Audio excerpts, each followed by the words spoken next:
My name is Emily Harper, and I'm 22 years old. This is the story of how my stepmother, Brenda, unleashed a ruthless, meticulously planned war to tear my family apart, branded me the enemy in her labyrinth of lies, and how I fought through betrayal, heartbreak, and a searing fury to expose her and reclaim what was mine. A saga of deception so insidious it nearly shattered me. A battle waged in shadows. And a victory clawed from the jaws of despair with truth as my weapon in a storm of drama that rocked my world to its core. It began in a sterile hospital waiting room where my father's voice exploded. "You're lying." A guttural roar that ripped through the air, his face contorted in a rage I'd never seen, veins throbbing like live wires at his temples. Beside him, Brenda sobbed with theatrical precision, her tears a glittering performance. Each shudder a brushstroke in her 8-year masterpiece of manipulation, poisoning every corner of my life and turning my family against me. In that cold, fluorescent-lit room, I stood alone, the villain in her diabolical script. My father's accusing eyes slicing into me like shards of glass, her smug glance flickering with triumph as she thought she'd stolen everything. My father, my home, my very soul, leaving me broken in the wreckage of her lies. But she was wrong. Her empire of deceit was teetering on the edge of collapse, and I was the one holding the sledgehammer, my heart pounding with a resolve forged in years of pain, ready to shatter her world into a million irreparable pieces. Before Brenda, my life was small, scarred by loss, but fiercely, beautifully ours. Mine and Dad's. My mother died of cancer when I was 10. Her absence a gaping wound that left us clinging to each other like survivors in a storm-tossed sea. Dad was my hero. Big, gruff, a construction foreman who came home dusted in grit, his hands rough from labor but his heart wide open, always ready to catch me when I fell. Despite grueling hours under the scorching sun, he made time for me, his presence a steady anchor in my world. I can still see him fumbling through braiding my hair, his thick fingers tangling as he laughed, muttering apologies while I giggled until tears streamed down my cheeks, our laughter echoing through our modest home. Our kitchen was a battlefield of failed birthday cakes, the air thick with smoke and our shared joy as we scraped charred batter into the trash, doubled over with laughter, flour smudged on our faces like war paint. Sundays were sacred, pancakes dripping with syrup, old black and white movies flickering on the TV. Heroes always triumphing against impossible odds, their victories a mirror to our own resilience. Fridays meant pizza and late-night talks that stretched into the early hours, about my dreams of becoming an artist, my fears of not measuring up, or nothing at all. Just the comfort of his voice, warm and steady, wrapping around me like a blanket. He wasn't just my father. He was my anchor, my confidant, the one person who made me feel safe, seen, and loved. That bond was my fortress, unshakable through my early teenage years. A sanctuary built on trust that I thought nothing could breach. We had our rituals, our inside jokes, him teasing my obsession with cheesy pop music, me mocking his ancient flip phone that could barely send a text, its screen cracked from one too many drops on a construction site. He was at every soccer game, cheering louder than anyone even when I missed the goal. His voice rising above the crowd, and every school play, clapping like I was a Broadway star even when I stumbled over my lines. His proud smile lighting up the auditorium. He taught me to be strong, to be honest, to face the world with courage. His pride in me a shield against the shadows of anxiety and depression that would later creep into my life. My world, though scarred by Mom's absence, was stable. A haven built on a foundation of love I believed was unbreakable. I didn't know what manipulation felt like, didn't know how easily trust could be weaponized, turned against me like a blade in the dark. But that fortress had a gate, and the day Dad opened it for Brenda was the day the siege began. Silent, insidious, and unrelenting, a storm gathering on the horizon that I was too young to see. She entered our lives like a siren, all charm and glittering promises, a predator cloaked in warmth that felt like a gift but was a trap. Dad met her at a company party, coming home with a spark in his eyes I hadn't seen since Mom's illness stole his light. His laughter filling our house again like a melody I'd forgotten. Brenda was a project manager, sharp, witty, radiant, with a smile that could disarm an entire room, her confidence magnetic, her presence intoxicating. She spoke with an easy grace, laughed with a warmth that seemed genuine, and seemed to understand Dad in a way that made him come alive, his grief softened by her touch. When I met her, she turned that charm on me, enveloping me in a warmth that felt almost too good to be true. A lifeline for a girl who'd lost her mother. "I'm so excited to have a daughter," she'd say, her voice honey-sweet as she handed me thoughtful gifts. A rare book by my favorite author, a high-end sketch pad for my drawings, a scarf she claimed matched my eyes perfectly, her compliments wrapping around me like a warm embrace.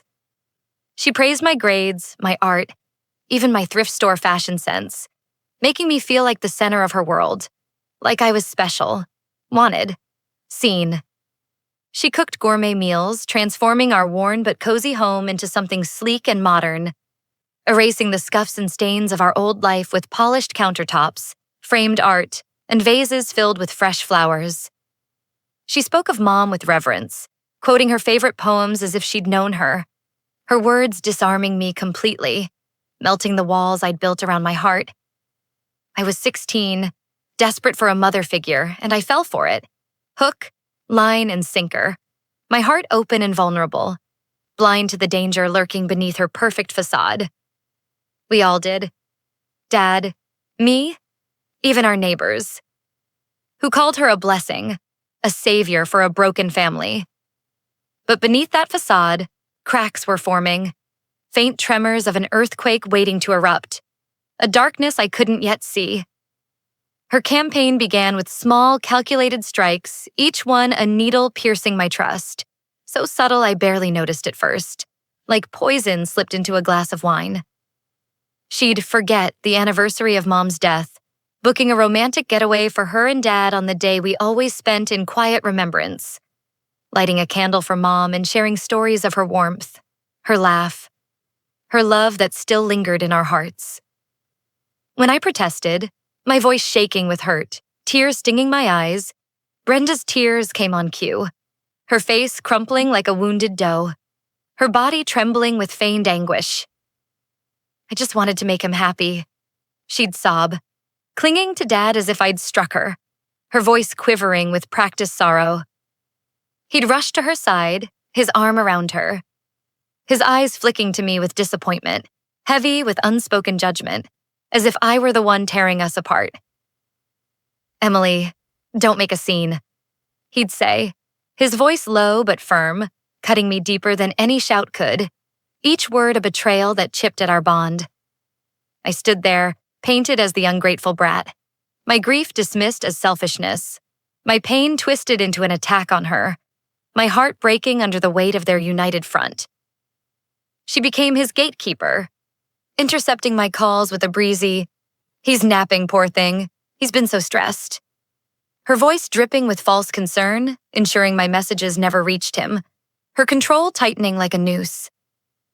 Our father-daughter outings, once sacred, morphed into family trips with her kids, Jake and Sarah, their presence a barrier to any real connection, their laughter drowning out the conversations I craved.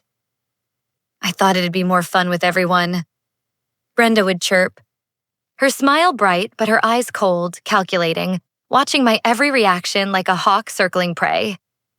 My time with Dad was being stolen, slipping through my fingers like sand, and I felt the ground shifting beneath me, my fortress crumbling brick by brick, the walls I'd trusted closing in around me, trapping me in a cage of her design. As Brenda grew bolder, her manipulation became a masterclass in cruelty, a relentless assault on my sanity that left me gasping for air, drowning in doubt. She wielded triangulation like a sharpened blade, pitting me against Jake and Sarah in a silent competition I was doomed to lose, her words slicing through my pride like a knife through silk. At dinner, she'd gush. Sarah made the honor roll again. Such a go-getter. Her eyes sliding to me, the unspoken, "unlike you," a slap in the face. Her smile a mask for the venom beneath. Or she'd sigh. Jake's so helpful around the house. It's nice having someone who pitches in without being asked. Her tone heavy with implication, dismissing my efforts to balance school, chores, and a part-time job at the local bookstore. My hands smudged with ink and exhaustion. Nothing I did was enough. I was cast as the lazy, ungrateful stepdaughter, my every flaw magnified under her relentless gaze, my every achievement diminished to nothing. The gaslighting was a slow poison, seeping into my mind, twisting my reality until I couldn't trust my own memories. When I called out her barbs, her sharp-edged comments that cut deeper than I could admit, she'd blink at me with wide, innocent eyes, her voice soft and bewildered. "Honey, I'd never say that. You must be remembering it wrong," she'd say, her tone so sincere it made me question myself, made me wonder if I was imagining things, if I was the problem. She denied conversations I knew had happened, moments I could still hear echoing in my head, her veiled insults, her subtle jabs, making me doubt my own sanity, my own truth.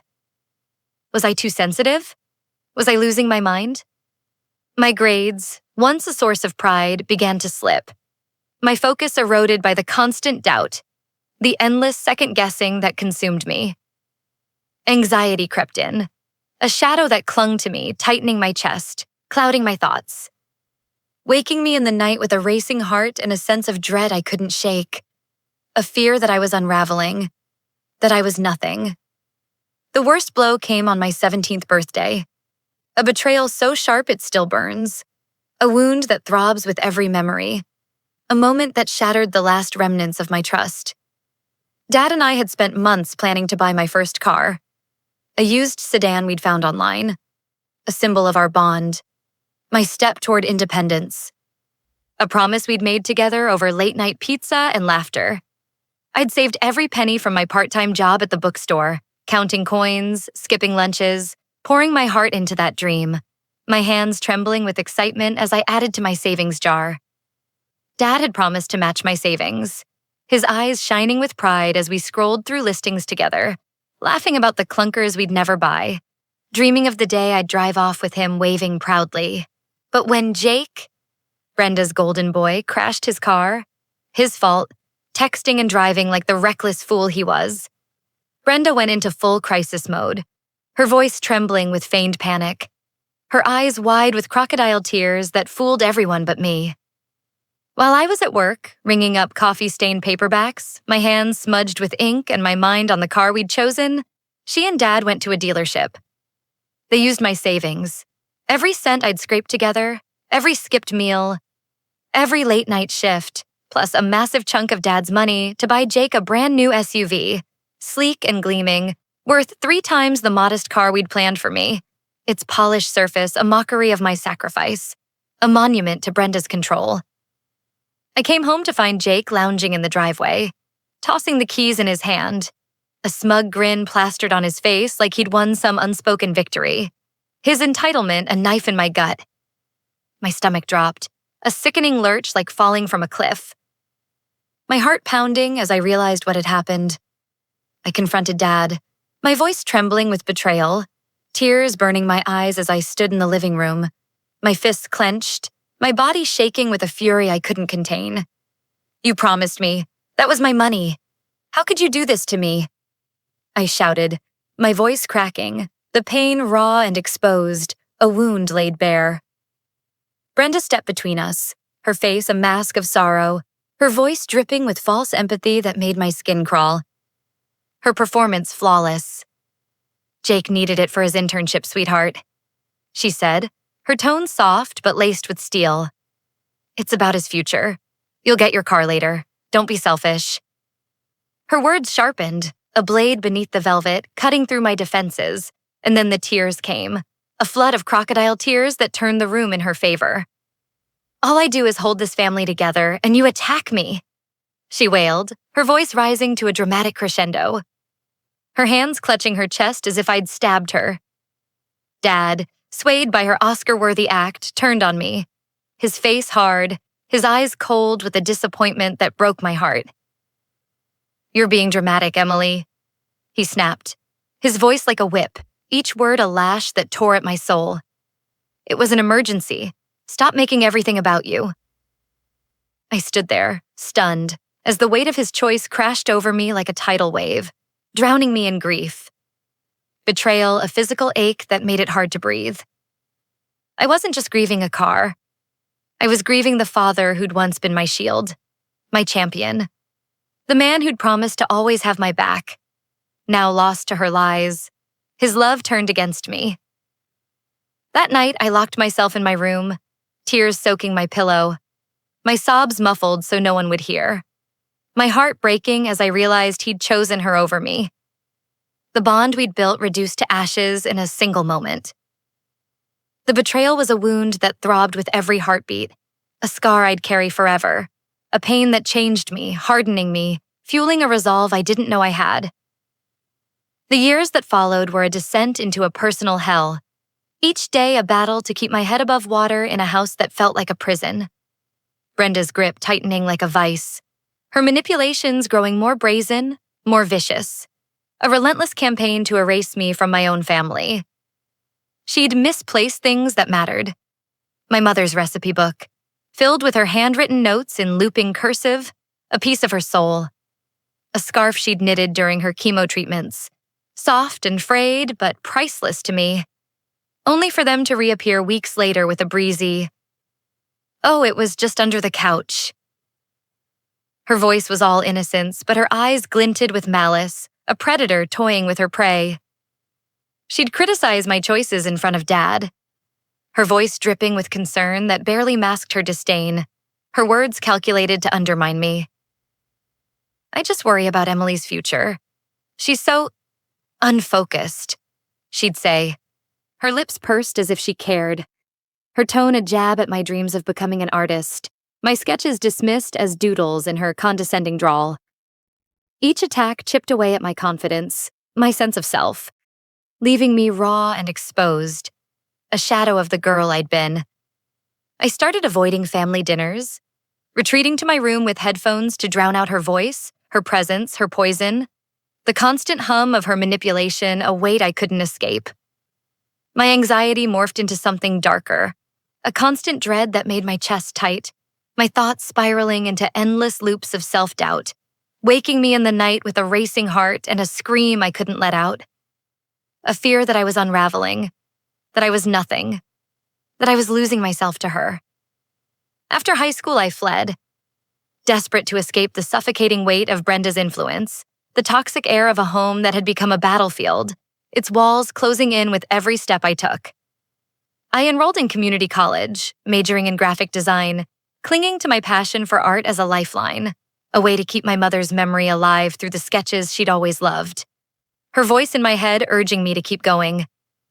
I worked 2 jobs, barista by day, brewing coffee until my hands smelled of espresso, my apron stained with grounds, cashier by night, scanning groceries until my feet ached and my eyes burned, the fluorescent lights of the store a stark contrast to the warmth I'd lost.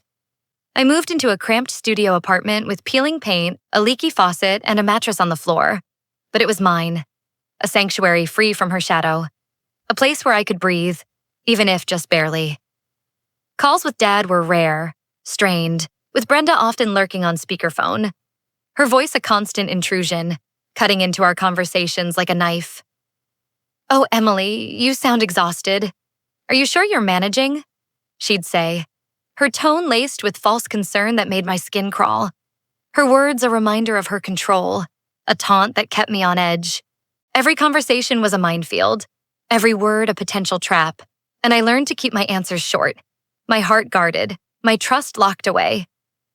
I built a life separate from the chaos she'd created, but the pain of losing Dad lingered, a bruise that never healed, a constant ache in my chest that flared with every memory of the father I'd loved, the man who'd made me feel invincible, now a stranger under her spell. The final straw came when Dad had a heart attack. A bolt from the blue that shattered what little stability I had left, sending me spiraling into a storm of fear and guilt that threatened to consume me. I found out from Sarah, not Brenda, a fact that cut deeper than I cared to admit, her silence a final twist of the knife, a confirmation of her hatred. Sarah's voice was shaky over the phone, her words clipped and urgent. "He's in the ICU. You should come." I raced to the hospital, my heart pounding, fear and guilt churning in my gut like acid. My hands trembling on the wheel as I sped through the night, the city lights blurring through my tears. Had I caused this? Had my distance, my anger, my refusal to play Brenda's game pushed him to the edge? The drive was a blur, my mind racing with memories of Dad. His laugh, warm and booming, filling our home. His hugs, strong and safe, grounding me. The way he'd made me feel like I could conquer anything. His pride a beacon in my darkest moments. When I arrived, Brenda was in the waiting room, flanked by Jake and Sarah like loyal soldiers in her army, weeping into a handkerchief with theatrical flair. Her performance worthy of a stage, her tears a weapon honed to perfection. Her kids stood by her, their faces set, as if I were an intruder storming their castle, an enemy to be repelled, their loyalty to her a wall I couldn't breach. The second she saw me, her tears paused, her face hardening into a mask of contempt, her eyes glinting with a hatred that sent a chill down my spine. A promise of retribution. "What are you doing here?" she hissed, stepping toward me like a predator guarding its prey, her voice low but venomous, each word dripping with malice, a warning to stay back. "The stress you caused him probably did this. You're not family anymore." She spat, her words a punch to the chest, knocking the air from my lungs, each syllable a blow that threatened to break me, to send me crumbling into the abyss of my own pain. But they also ignited something inside me, a rage that had been simmering for nearly a decade, a fire that had been smoldering in the ashes of her betrayal, now roaring to life with a ferocity that burned through my fear. I didn't scream. I didn't cry. I'd learned from Brenda, learned to play the long game, to strike with precision when the moment was right, to bide my time until I could bring her down. A year earlier, after she'd lost my mother's heirloom necklace, a delicate silver chain with a sapphire pendant, the last gift Mom gave me before she died, a treasure I'd held on to through every storm, a piece of her heart I carried with me. I'd had enough. The loss was too convenient, too cruel, a deliberate act to wound me. And my gut screamed that her games went beyond emotional torment, that there was something darker, more sinister at play. I'd scraped together what little money I had. Every cent from my double shifts, every dollar earned through sweat and exhaustion, and hired a private investigator named Tom, a grizzled man with a no-nonsense demeanor and a knack for unraveling secrets, his eyes sharp with the kind of experience that saw through lies like glass. What he found was a bombshell, a truth so explosive it changed everything. A revelation that turned my pain into power, my grief into a weapon.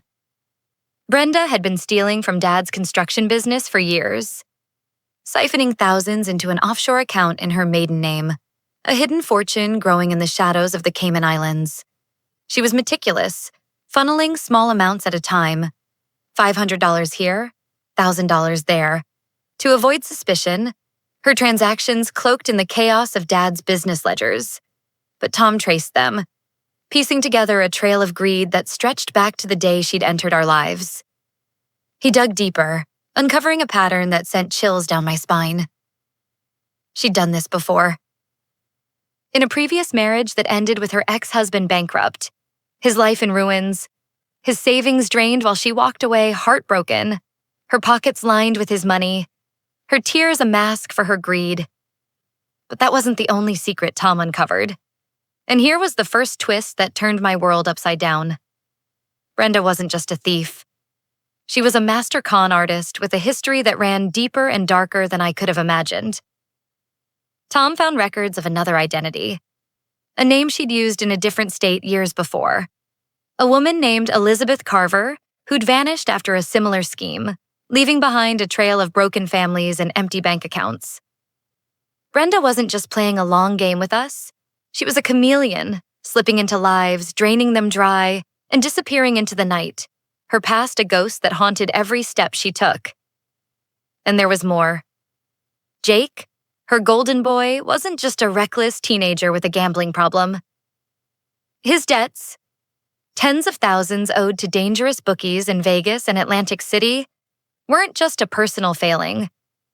They were a leash Brenda used to control him, to keep him loyal, to ensure he'd never turn against her. The SUV I'd lost my savings to was a drop in the bucket, a shiny distraction from the truth. She'd been funneling Dad's money to cover Jake's losses, wiring massive sums to shady accounts to keep him afloat, to keep her perfect son from facing the consequences of his recklessness, all while planning her escape with the fortune she'd stolen from us. But the biggest twist, the one that nearly broke me, came when Tom uncovered something even more shocking. Brenda had been in contact with a man named Victor, a shadowy figure from her past, someone she'd been emailing for months under an encrypted alias. Victor wasn't just a friend. He was a partner, a co-conspirator in her schemes, and their emails revealed a plan not just to leave Dad penniless, but to frame me for the theft. To paint me as the ungrateful daughter who'd betrayed her own father, draining his accounts out of spite. The plan was meticulous. Forged documents, fake transactions linked to my name, even a staged confrontation where Brenda would discover my supposed betrayal, ensuring Dad would disown me forever, leaving her free to vanish with the money and her clean image intact. The revelation hit me like a freight train, my blood running cold as I realized the depth of her cruelty, the lengths she'd go to destroy me completely. This wasn't just manipulation. It was a calculated annihilation of my existence, a plot to erase me from my own family, to leave me with nothing but shame and exile. Armed with Tom's report, a thick dossier of bank statements, wire transfers, incriminating emails, and proof of her double life, I faced Brenda in that hospital waiting room, my voice steady as stone despite the storm raging inside me, my heart pounding with a fury that felt like it could burn the world down. "I know what you've done," I said, locking eyes with her, my words cutting through the air like a blade, sharp and unyielding, each syllable a declaration of war. "I know about the money. I know about Elizabeth Carver. I know about Victor. I know about everything." Her face drained of color, her tears drying up as raw fear flickered in her eyes for the first time, her composure cracking like thin ice underfoot. Her mask slipping to reveal the predator beneath. She opened her mouth to speak, to spin another lie, to weave another web, but I didn't give her the chance. The doctor emerged, his face grim but hopeful, announcing Dad was stable and asking for his wife, his voice a lifeline in the chaos. Brenda moved to follow, her steps quick, desperate to maintain her grip on him, to keep her claws in his heart, to salvage her crumbling empire. But I stepped in her path, my body trembling with the weight of what I was about to do, my heart pounding so loud I thought it might burst, my resolve a fire that nothing could extinguish. "He deserves to know who you really are," I said, my voice low but unyielding, a quiet fury that shook the room, a vow that carried the weight of 8 years of pain. She snapped, her composure shattering like glass, her mask falling away to reveal the monster she'd hidden for so long. "She's lying," she screamed, her voice shrill, desperate as she turned to Jake and Sarah for backup, her hands flailing, her eyes wild with panic, a cornered animal fighting for survival. "She's always been a jealous liar. She's trying to tear us apart." Her kids hesitated, confusion clouding their faces, their loyalty wavering as the cracks in her facade widened, exposing the rot within, their trust in her crumbling under the weight of her desperation. The room was electric with tension, nurses glancing over, patients in the waiting room shifting uncomfortably, their whispers a low hum that buzzed like static, the air thick with anticipation, with the promise of a reckoning. I felt the weight of every eye on me, the pressure of the moment pressing down like a physical force, but I didn't falter. I'd waited too long for this, carried the pain too far, endured too much to back down now. That's when Dad was wheeled out, pale and fragile, his eyes clouded with confusion and pain, his body weak but his presence a spark in the storm, a reminder of the man I'd loved, the father I'd lost, He caught the tail end of Brenda's outburst, his gaze locking on me, and his voice, weak but laced with anger, cut through the chaos like a blade, each word a knife twisting in my chest. "You're lying," he roared. The accusation reopening every wound from the past 8 years, his blind faith in her a betrayal that threatened to break me, to send me crumbling into the abyss of my own pain. But I didn't waver. I'd come too far, fought too hard, endured too much to let her win now, to let her lies steal what little I had left. I pulled the thick envelope from my bag, my hands steady despite the tears burning behind my eyes, my heart a drumbeat of fury and grief, my resolve unyielding. "Dad," I said, my voice breaking but strong, like steel tempered in fire. "Ask her about the Cayman Islands account. Ask why she's been selling your assets behind your back. Ask about the 50 grand she sent to a bookie in Vegas to cover Jake's gambling debts. Ask about Elizabeth Carver and ask about Victor." I laid the envelope on the empty chair beside him, its weight heavier than anything I'd ever carried. A ticking bomb ready to detonate. A truth that would burn her world to the ground. Brenda froze. Her victim mask cracking completely, her eyes darting like a cornered animal, her breath hitching as she realized the game was up, her empire crumbling. Dad's gaze flicked from the envelope to her, horror dawning as the truth began to sink in, his face crumpling as if he'd been struck, his world shattering in real time, his heart breaking under the weight of her betrayal. But then came the second twist, the one that turned the room upside down, a revelation that hit like a thunderbolt. Sarah, Brenda's quiet, obedient daughter, stepped forward, her face pale but her eyes blazing with a fury I'd never seen. "She's telling the truth," Sarah said, her voice trembling but resolute, each word a bombshell that stunned the room into silence. "I found the emails on Mom's laptop last week. I didn't want to believe it, but Emily's right. She's been stealing, lying, planning to leave us all." Sarah's voice broke, tears streaming down her face, but she stood tall, her betrayal mirroring my own. Her loyalty to her mother shattered by the truth. Jake's head snapped toward her, his face a mix of shock and shame. His own secrets laid bare. His gambling debts a chain Brenda had used to bind him. Brenda's scream was primal, a howl of rage and desperation. "You ungrateful brat!" she shrieked at Sarah, lunging toward her. But a nurse stepped in, holding her back as security closed in, the room erupting into chaos. The silence that followed was suffocating. A moment stretched taut like a wire about to snap, the air thick with the weight of what had just happened. Brenda broke first, her tears vanishing, replaced by a venom so raw it stunned the room. Her true self laid bare for all to see, a predator unmasked. "You weak, pathetic man," she spat at Dad, her voice dripping with contempt, her mask gone, revealing the monster she'd hidden for years, a con artist who'd fed on our pain, who'd built her empire on our trust. "You forced me to do this. You were never enough. You think I wanted to be stuck with you and your whining daughter?"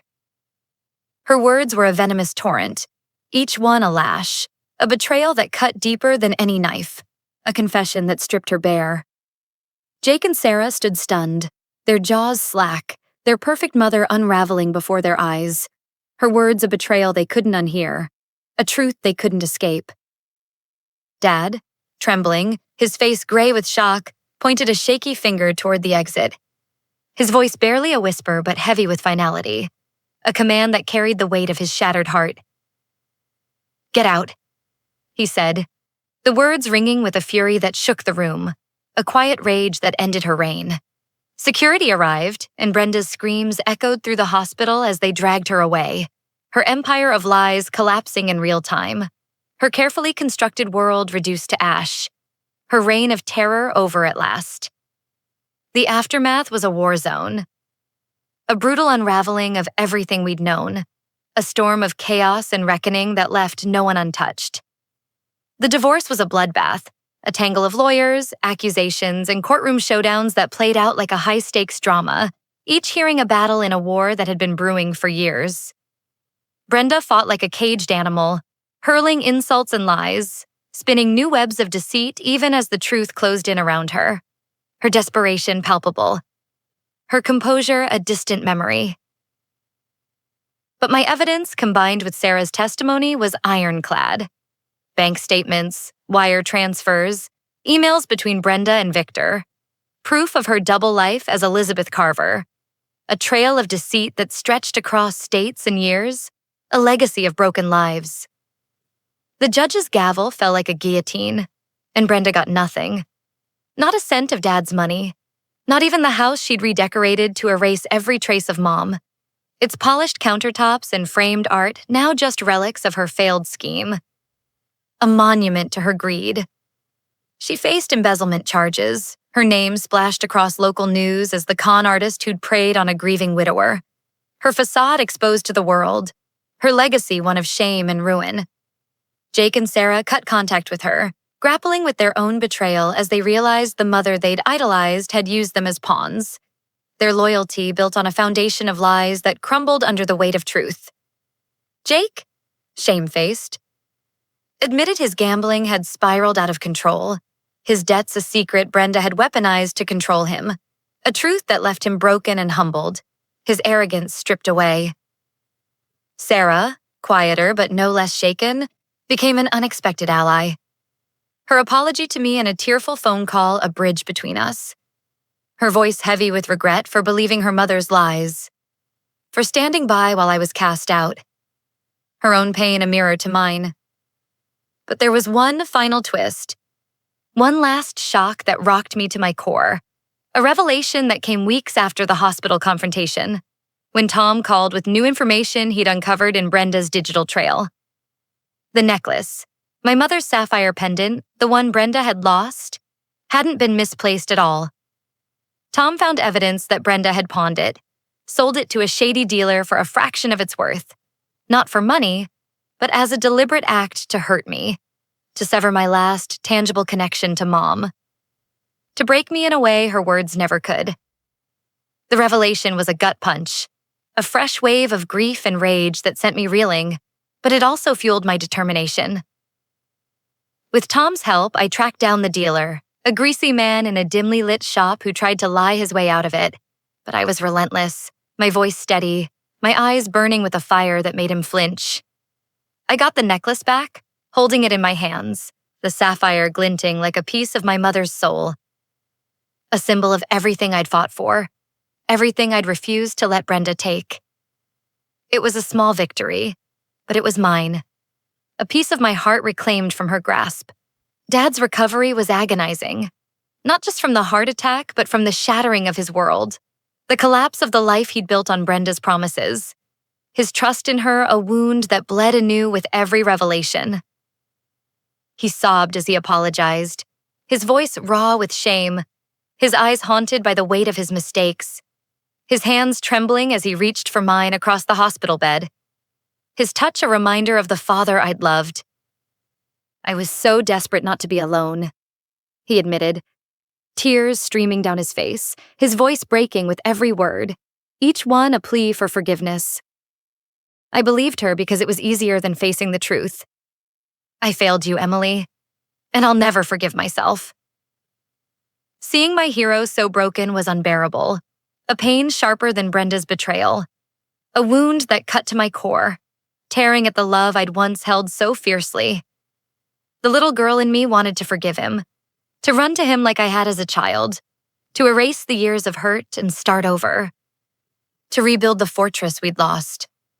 But the woman I'd become was still angry, still scarred by his neglect, his blind trust in Brenda, his choice to turn away from me when I needed him most, his absence of betrayal that lingered like a ghost. The wounds ran deep, jagged and raw, a map of the battles I'd fought alone. And trust, once shattered, doesn't mend easily. I told him I needed time, that forgiveness wasn't a switch I could flip, that the pain he'd let fester couldn't be undone with words alone. He nodded, his eyes glistening with tears, his face etched with sorrow, and promised to wait, to do whatever it took to earn my trust again, to prove he could be the father I deserved.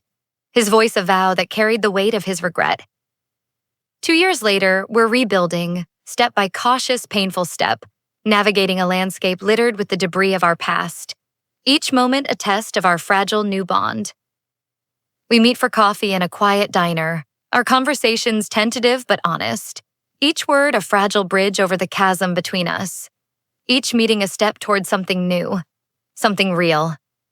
He's in therapy, working through the guilt that consumes him, learning to face the loneliness he'd tried to bury with Brenda, to confront the weaknesses that let her in. His session's a battle to reclaim himself. I'm in therapy too, unraveling the anxiety and distrust that became my armor. Scars from Brenda's poison that I'm still learning to heal. A process that's slow and painful but necessary.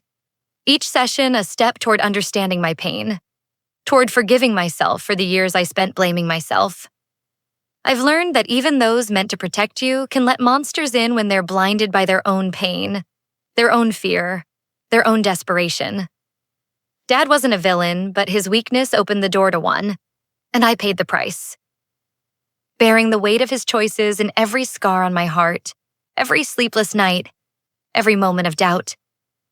I miss the father I had, the one who made me feel invincible, who taught me to dream big, to face the world with courage, but I'm learning to know the man he is now. Flawed, remorseful, trying to make amends, reaching for redemption with every faltering step, his love a flicker of hope in the darkness. Brenda underestimated me, and that was her fatal mistake. The crack in her armor that brought her empire crashing down, a miscalculation that cost her everything. She thought she could break me, could rewrite my story and cast me as the villain in her twisted play, could erase me from my own family with her lies, her schemes, her cruelty. But I refused to let her win. Refused to let her define me. Refused to let her steal my voice. I fought back with the truth, a weapon sharper than her lies, a fire that burned brighter than her deceit. And I won. I got my father back, piece by fragile piece, a bond we're rebuilding with care and honesty, even if it's not the same as before, even if it's scarred and imperfect. But more than that, I found myself, stronger, fiercer, unbroken, a warrior forged in the crucible of her betrayal, a woman who refused to bow. The scars remain, a map of the battles I've fought, a testament to the pain I've endured. But they're also proof of what I survived, of the fire inside me that no one can extinguish, a flame that burns brighter with every step I take. Brenda's gone, her empire in ruins, her lies exposed to the world, her name a cautionary tale, but I'm still standing. The sapphire pendant around my neck a reminder of my victory, of my mother's love, of my own strength. And I'll never let anyone take that from me again.